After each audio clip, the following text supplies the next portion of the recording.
Assalamualaikum warahmatullahi wabarakatuh.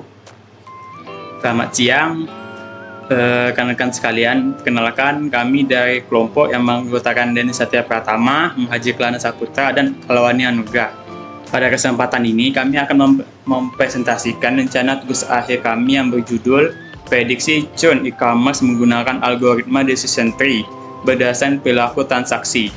Penelitian ini kami ajukan untuk menjawab tantangan retensi pelanggan di area digital saat ini. Berdasarkan latar belakang penelitian ini oleh pergeseran fokus bisnis di industri e-commerce. Saat ini, tantangan terbesarnya bukan lagi mencari pelanggan baru, melainkan mempertahankan yang lama. Masalah utamanya adalah customer churn atau fenomena pelanggan yang berhenti berlanggan.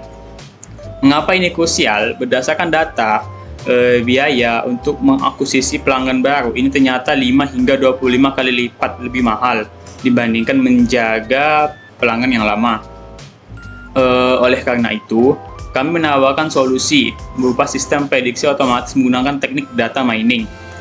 Kami memilih algoritma decision tree karena kemampuan interpretasinya yang baik, sehingga perusahaan bisa mendeteksi risiko churn lebih dini untuk mencegah kerugian finansial. Dataset dan variabel. Untuk data penelitian, kami menggunakan data sekunder dari repository Public Hugging Face. Data ini berisi 5.630 data transaksi historis yang sudah kami validasi kebersihannya.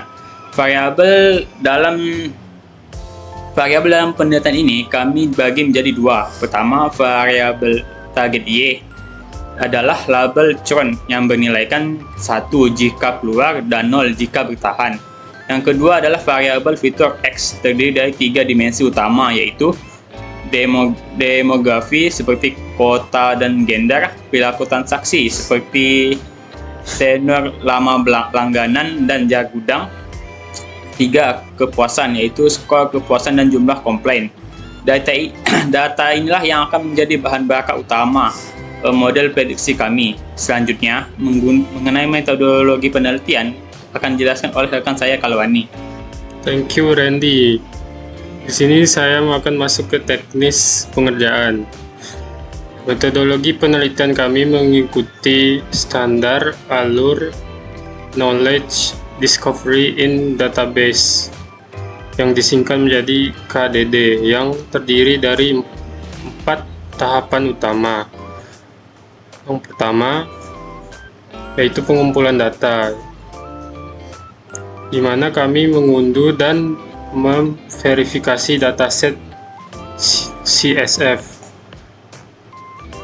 Yang kedua, pre-processing,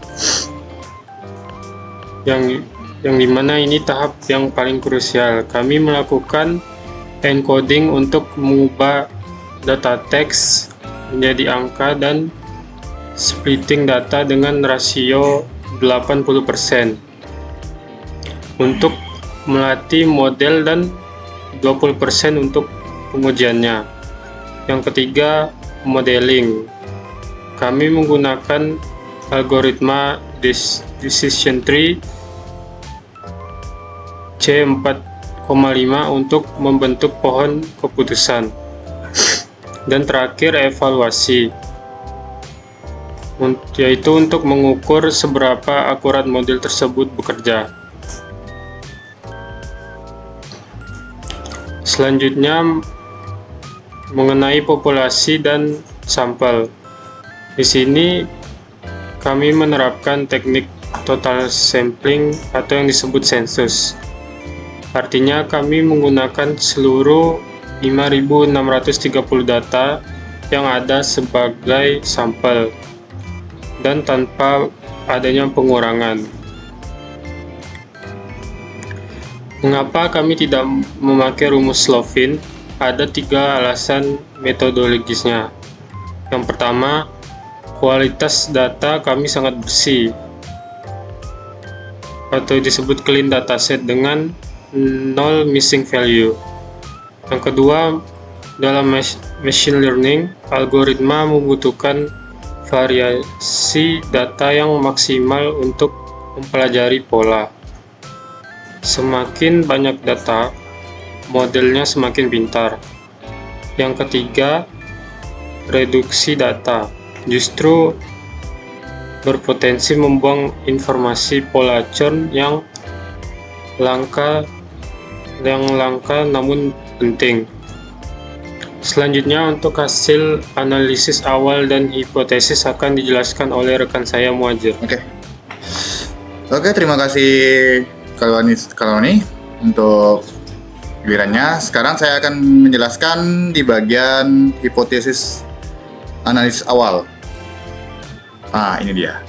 Seperti kita lihat di grafik yang sudah saya buat ini, grafik ini didapat dari pemrosesan yang sudah saya lakukan pada dataset yang saya sudah berikan linknya, ada di proposal.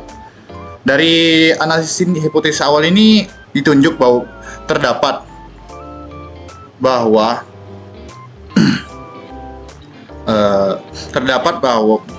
grafik yang paling batang, grafik yang paling panjang, yaitu yang mana? Yang tier nature.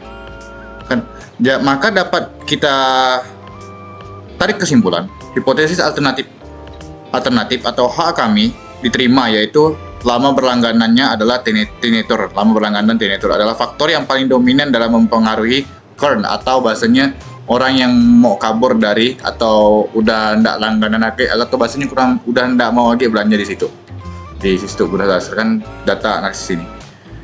Dan faktor yang paling dominan dalam mengenai churn ini juga membuktikan secara statistik bahwa semakin lama seseorang berdagang, semakin kecil kemungkinan mereka akan pindah. Sebaliknya, faktor demografis seperti gender memperlihatkan pengaruh yang paling kecil.